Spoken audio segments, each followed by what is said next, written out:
Hello, my name's Andy Barker and I am a co-director of Mind Fitness Training. We're a cognitive training company, if you like. We specialize in well-being and personal productivity, if you like. And the work we do falls into largely three categories. Firstly, it's mental health awareness and mental health training. The second category is cognitive skills training. So the way we think and how we think affects the way we feel and the way we behave, and we help people to get out of their own way.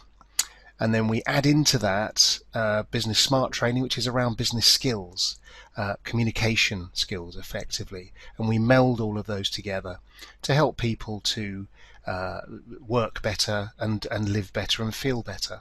So that's our main goal. Our main aim is to make a difference, and we do that for individuals and for businesses.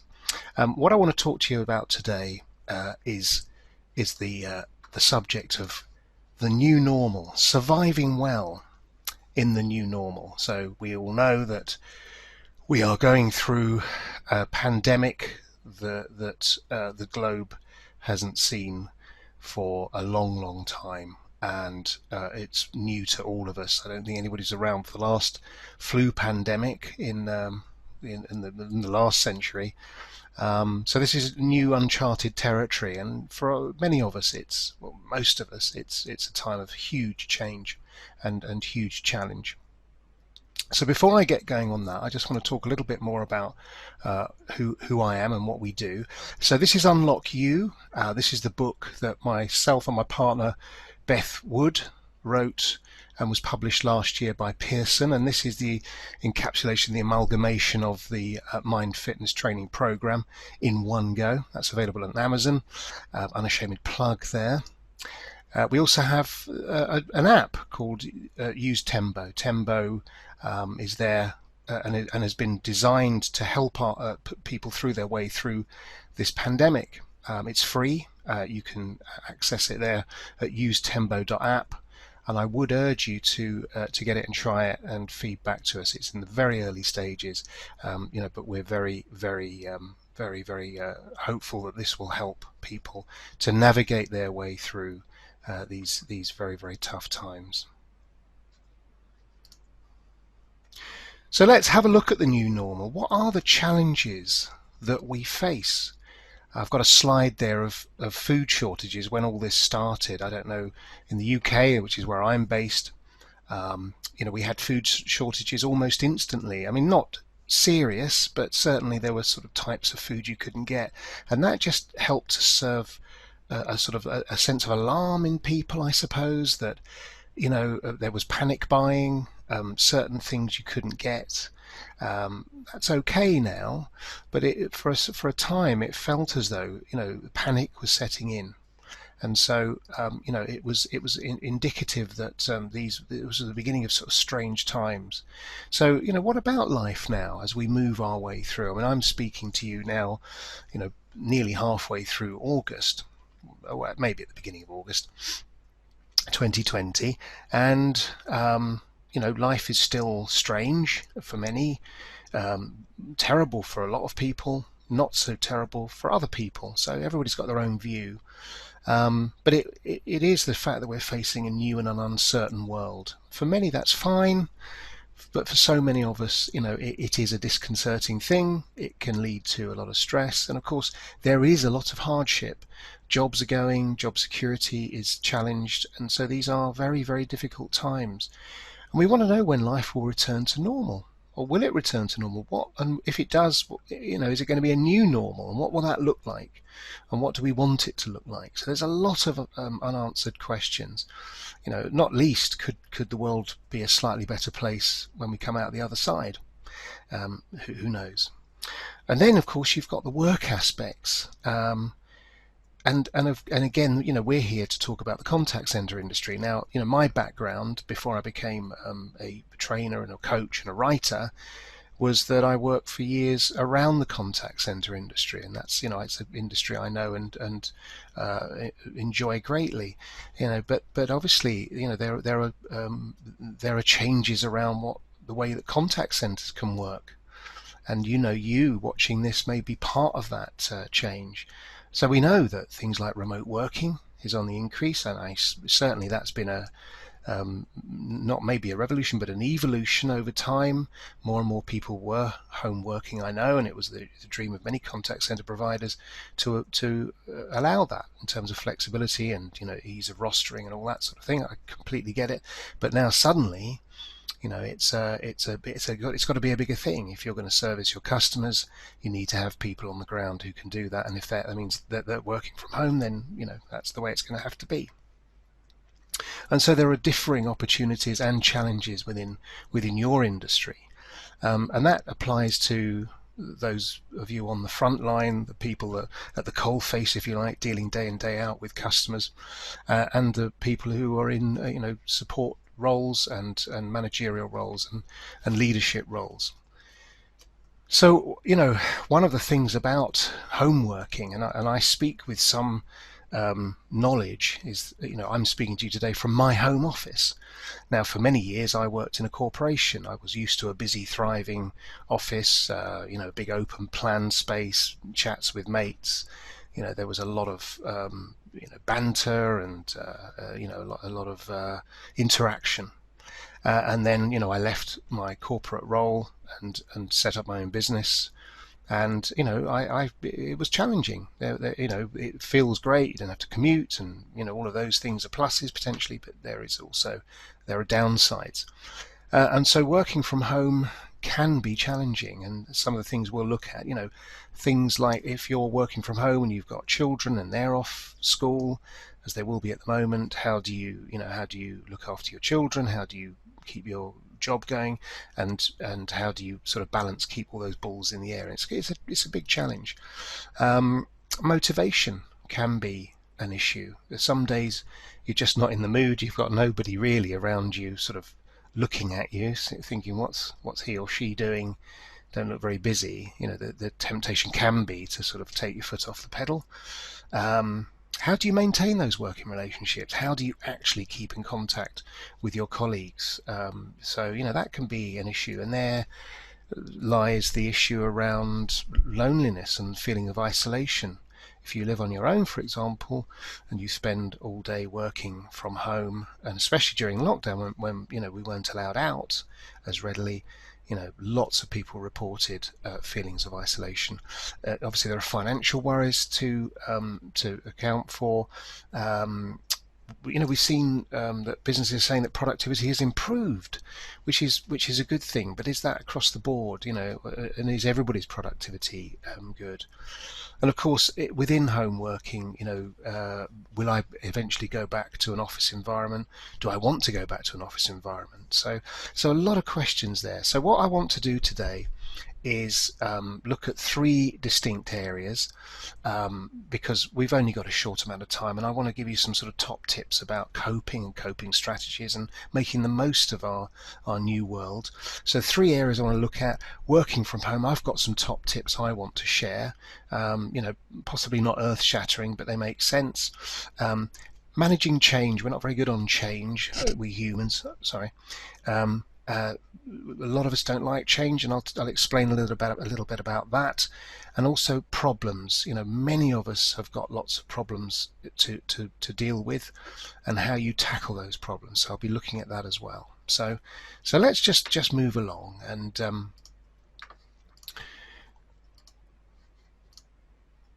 working from home. So there you can see a picture of somebody doing their work. They may or may not be actually doing a job of work there or whatever, we don't know, but there's a small child there. And I thought this was a great picture sort of to indicate that a lot of people are juggling many things at the moment in terms of keeping their routines going, or keeping their lives moving forward.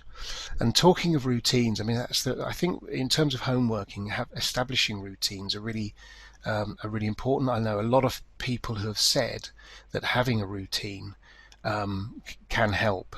So I think when you first start working from home, the temptation is to cut corners in terms of, do I get up in the morning and shower and get dressed, or do I sit around all day in my pajamas? And I would say it's to give yourself psychologically the link between leisure and work. Get dressed, shower, etc., and be prepared to do work. Be ready, in as you would if you were going to an office. Choose where you're going to work. If you've got space in your home, choose a good place. The lady in the photo that I just showed you was sitting by a window.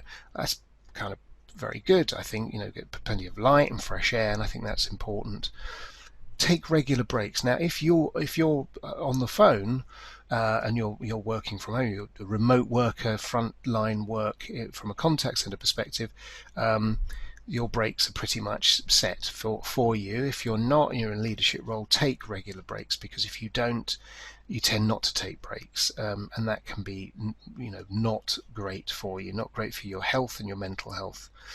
Have a start and finish time. Is a good thing. Have that demarcation between your home life and your work life, and find a way to transition, because you don't have the journey anymore. You don't have the time in the car or on the train to move your mind from work mode to home mode. So try and build that in.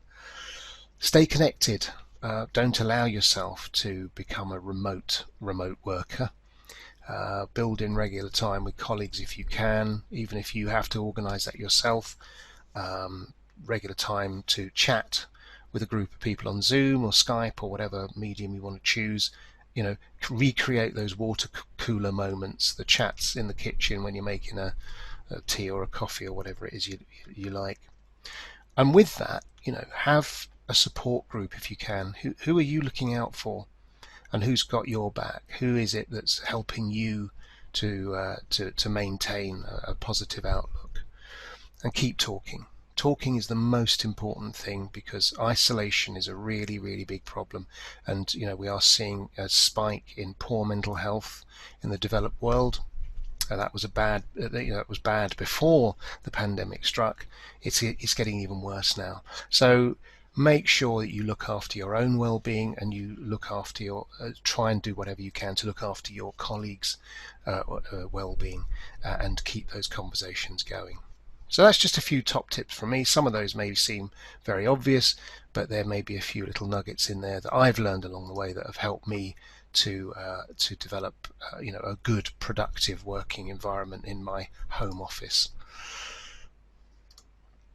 So the next thing I want to talk about is managing change, and I'm going to talk to you about something called neuroplasticity, the brain's ability to rewire itself. So we don't like change as human beings. It's a sort of primal thing. Change equals threat. Our ancient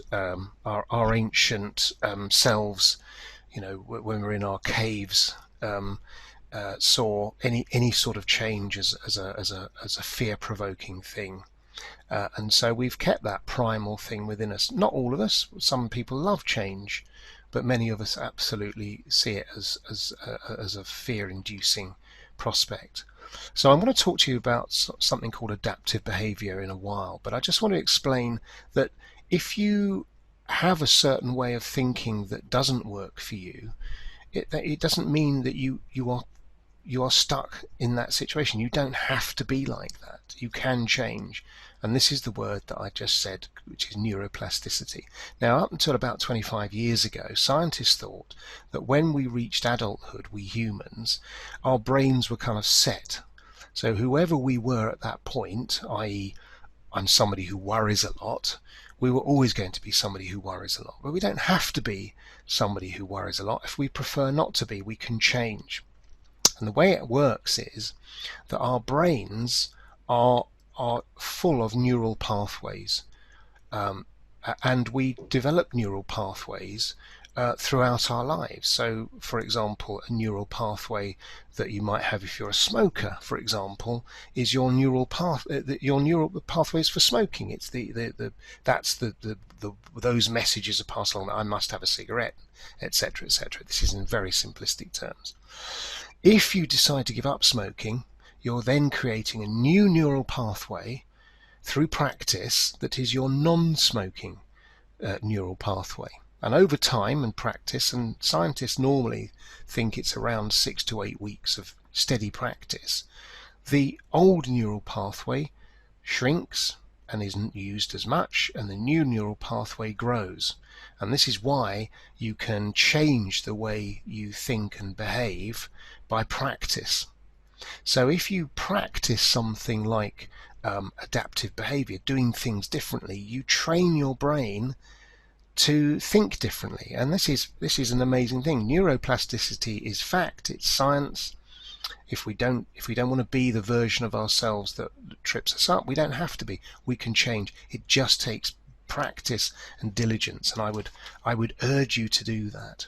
So think about managing change. Think about the way you deal with change, because a lot of the world that we're in at the moment is constantly changing and evolving. And if that's a stress-inducing, anxiety-provoking prospect for you, you don't have to be that person who is fearful of change. You can change. You can change. So I just mentioned about adaptive behavior. So what is adaptive behavior? So because we are creatures of habit, most of us, we tend to do things in a way that that always works for us. So we tend to tie our shoelaces in the same way. I'm wearing a watch. I wear a watch on my left wrist. There. I've always worn a watch on my left wrist.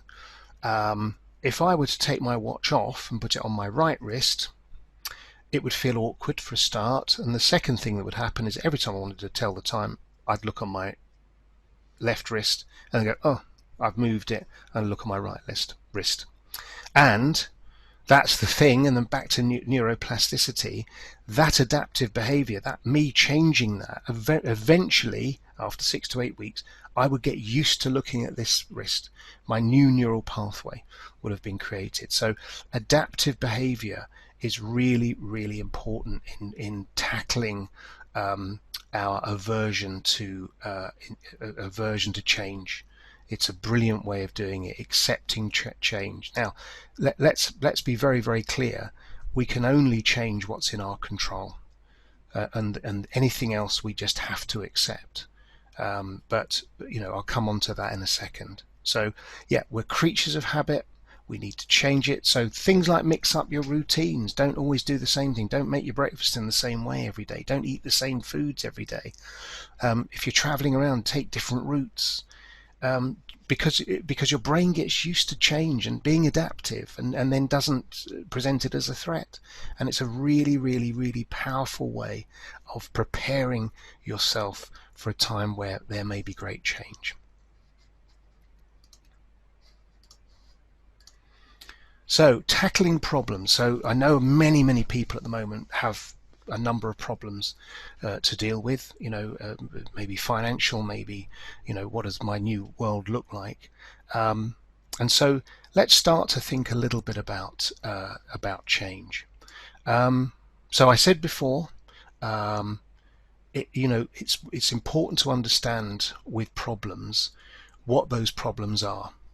So what I'd suggest is that you write down all the problems that you currently have. Write them on separate bits of paper. This is a great exercise for kind of just dealing with things that otherwise procrastination happens. It's all too difficult. We put it to one side and then we never get on with it. So procrastination is called the thief of time. It's not getting on with it.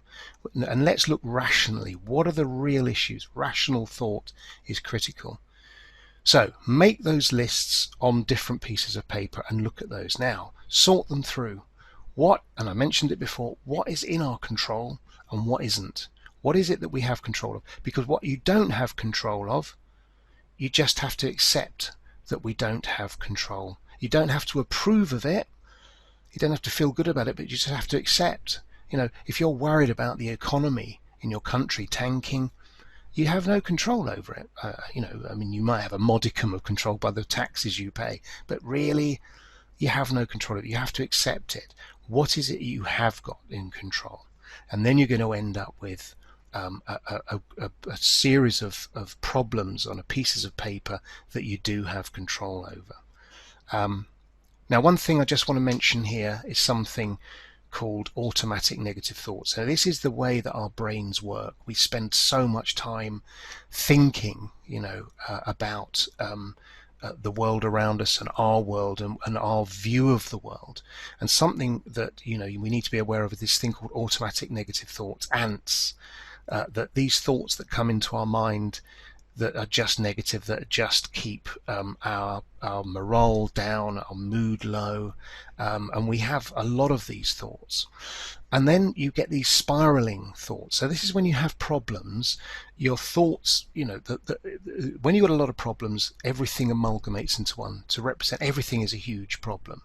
And then the ants come in, you're overthinking it. And then this thing called a spiral of thought happens, and we call that park bench death. Park bench death works like, oh, I might be facing redundancy, and if I'm made redundant, I won't be able to get another job, and if I can't get another job, I'm going to not be able to pay my mortgage or my rent, and I'm going to lose my home, and then my family will disown me, and I will have to move out of my house and end up sleeping in a park on a park bench, and when it comes to the winter, I will die on that park bench death. Very bleak view, but sometimes that's where our thoughts can lead us, and that's when our well-being is severely challenged and our mental health can be really dragged down quite significantly. So we need to be very, very aware of the way that our minds work and do everything we can to support ourselves.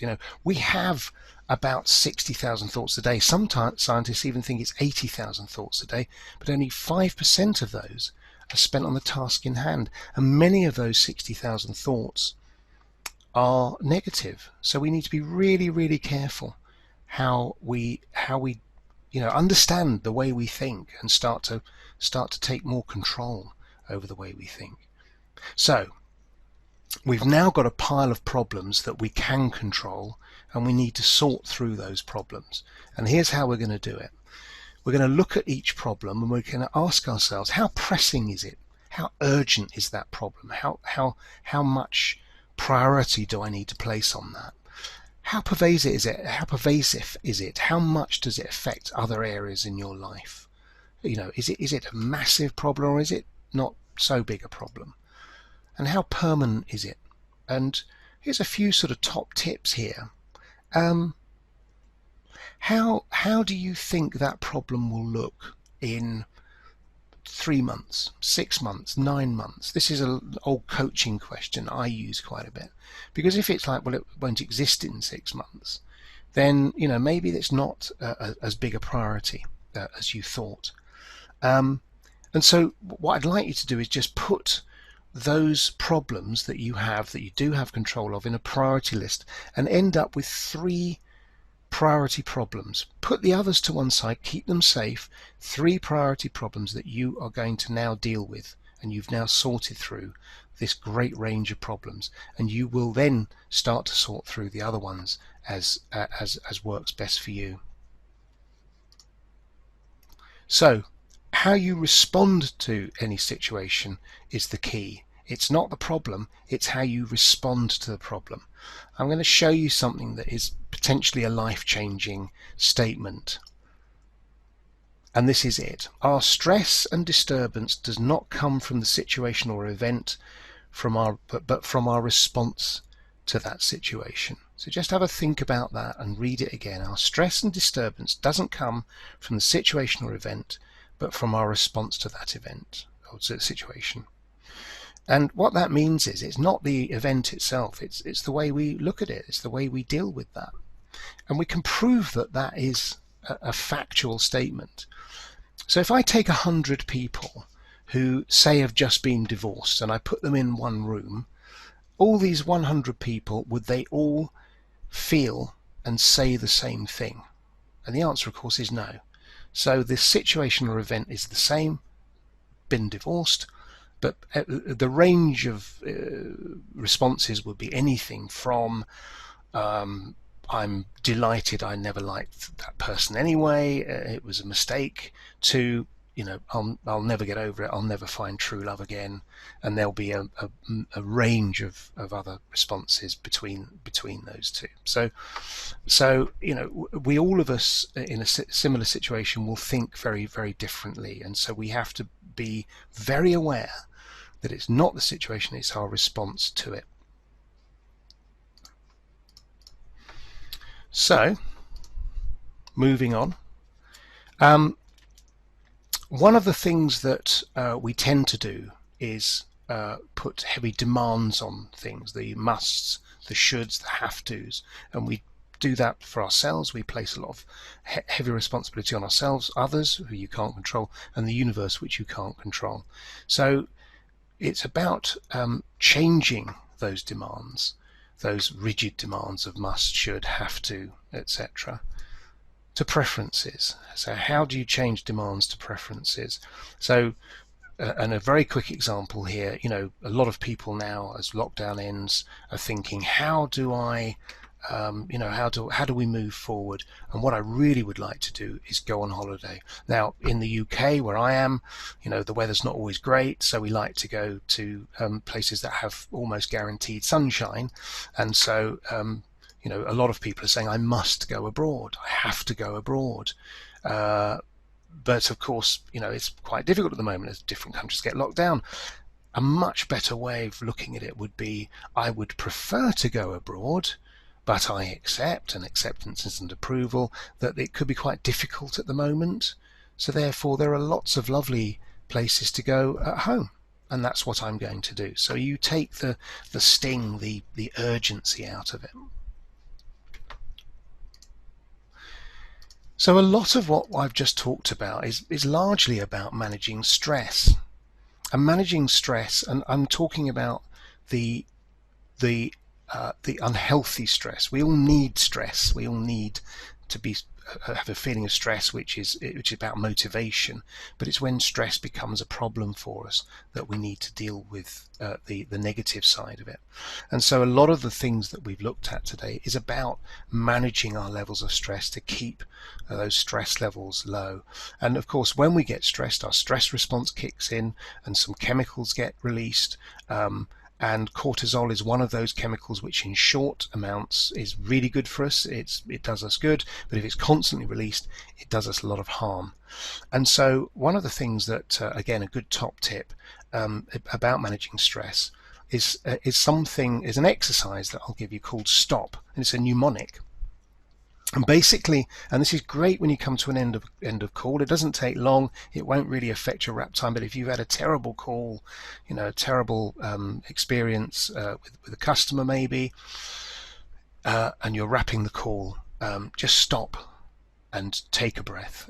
And so that stop, take a breath, and find something near you that you can look at and really study that thing in detail. Look at the absolute intricate detail of that object, marvel at it, look at it like you've never looked at it before, pick out the detail, the shape, the contours, the colors, and take a moment just to really concentrate on it and keep concentrating on it, and then proceed just a few seconds. And in those few seconds your cortisol levels can drop significantly.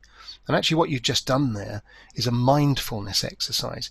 At that moment you're in the present moment. You're not thinking about the past and ruminating, you're not thinking about the future, you're just in the present moment. And it's a very, very powerful effective way of dealing with that sort of feeling of stress and that sort of build up of chronic stress that can tip us over the edge. Wrapping up now, but I just want to talk a little bit about recognizing the signs, and this is probably more for team leaders, team managers. When you're managing people remotely, you're used to the people around you, being able to observe those people, but it's much more difficult when you are managing remotely. And so you're looking for signs. If somebody's in trouble, if somebody is not where they should be, in terms of their own well-being, and we have a duty of care to each other. So it's recognizing those signs of distress. So are there changes? That's what we're looking for.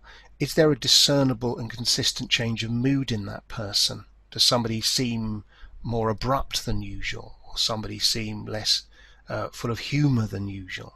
What are the changes?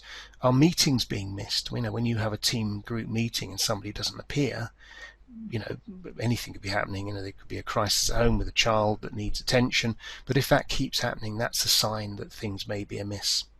Does a normally chatty person seem more withdrawn, quieter, more contemplative? And is there a lack of motivation in that person that you can see? Or maybe there's a lack of cooperation or even confrontation where there wouldn't normally be that. So these are all signs that something may be not where they should be, and that's when a conversation can make all the difference. And again, I said at the very beginning, talking is so important. It's the beginning of something that could be the difference between somebody becoming ill and somebody staying well, and I'm talking around well-being and mental health here. So a conversation starter could be arranging a call with that person and just saying, listen, you don't seem your old self. Is everything okay? Are you all right? And is there anything I can do? And that could be the beginning of a conversation where somebody begins to talk a little bit about where they are. And it could be a lifeline for somebody who's struggling in what is, clearly an uncertain world. So look, we haven't had much time together today. There are just a few top tips. That the subject of mind fitness is vast, it's huge. The human condition is a fascinating thing. But I hope you get some benefits from those few top tips. So thank you for watching. My name's Andy Barker. I'm with Mind Fitness Training, and have a really good day and keep well and enjoy your day. And thanks for watching.